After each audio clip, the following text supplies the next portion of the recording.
Baik, Assalamualaikum warahmatullahi wabarakatuh.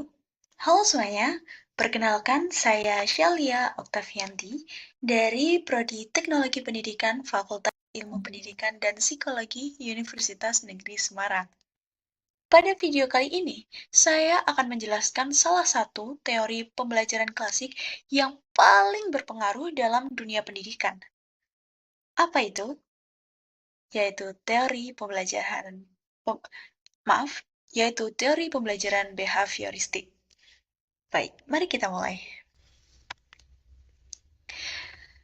Behaviorisme adalah teori pembelajaran yang menekankan bahwa belajar adalah perubahan perilaku yang dapat diamati, yang muncul sebagai hasil dari stimulus dan respons, serta diperkuat oleh penguatan atau reinforcement. Tokoh utama dalam teori behaviorisme sendiri, yaitu pertama ada John Watson.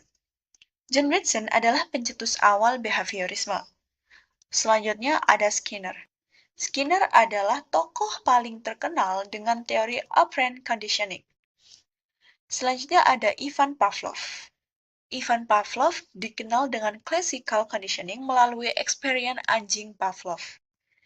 Dan yang terakhir ada Edward Thorndike. Edward Thorndike dikenal melalui hukum efek dan exercise. Tokoh-tokoh ini melihat perilaku manusia sebagai sesuatu yang bisa dibentuk melalui pola stimulus dan respon. Selanjutnya ada konsep. Konsep dari teori behaviorisme yang pertama ada stimulus dan respon. Pembelajaran terjadi saat individu memberikan respon tertentu terhadap stimulus tertentu. Jadi, individu diberi sebuah stimulus dan akan memberikan respon yang didapat dari hasil stimulus tersebut. Selanjutnya ada penguatan atau reinforcement. Penguatan sendiri dibagi menjadi dua, yaitu penguatan positif dan penguatan negatif. Penguatan positif meliputi hadiah, pujian, dan poin. Sedangkan penguatan negatif itu seperti menghilangkan sesuatu yang tidak menyenangkan ini, karena ini dapat membentuk perilaku yang baru dengan cara menghilangkan sesuatu yang tidak menyenangkan itu. Selanjutnya ada punishment atau hukuman.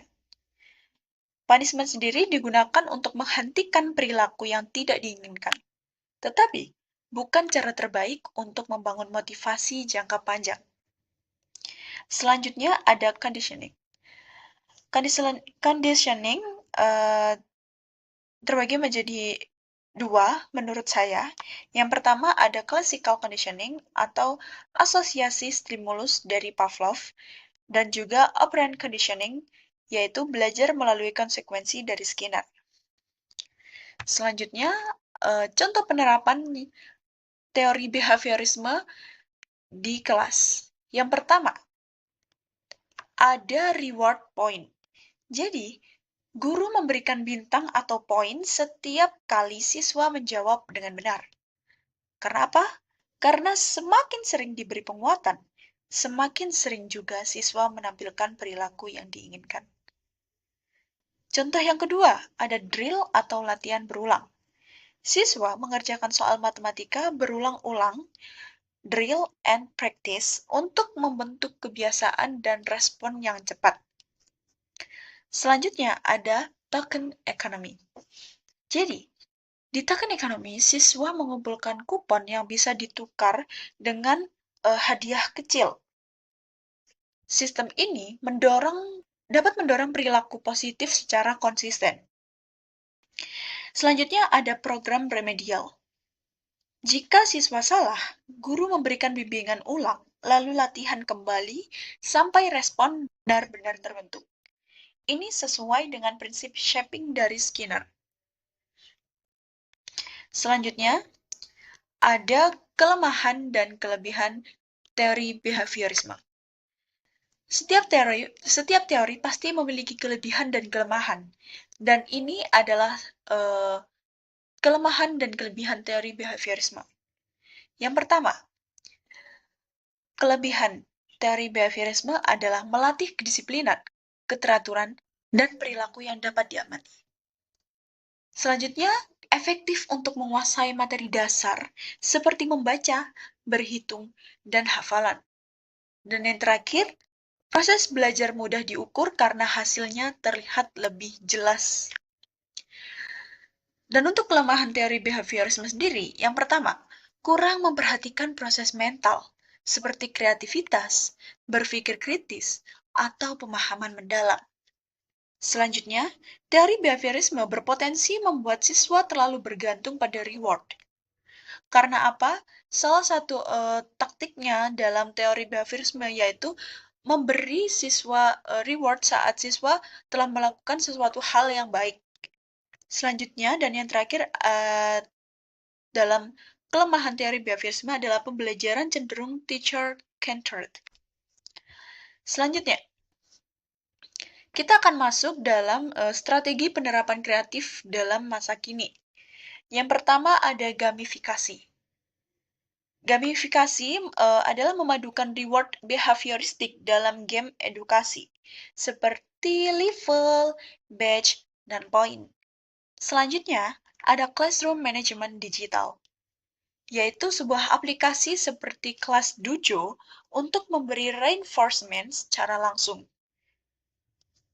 Selanjutnya ada microlearning dan penguatan. Ini adalah sebuah materi kecil-kecil disertai kuis dengan poin untuk meningkatkan retensi. Selanjutnya dan yang terakhir ada behavior contract. Behavior contract ini adalah sebuah kesepakatan perilaku positif antara siswa dan guru yang disertai reward realistis.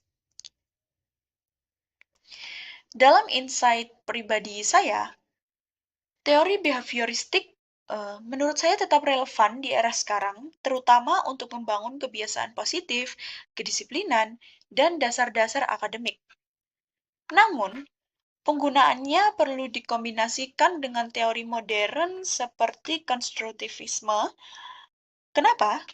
Agar pembelajaran tidak hanya berfokus pada hasil, tetapi juga pada proses belajar atau berpikir siswa. Oke, itu adalah materi yang sudah saya paparkan. Terima kasih telah menonton. Semoga penjelasan tentang teori pembelajaran behavioristik ini bermanfaat bagi kita semua. Sampai jumpa di video selanjutnya.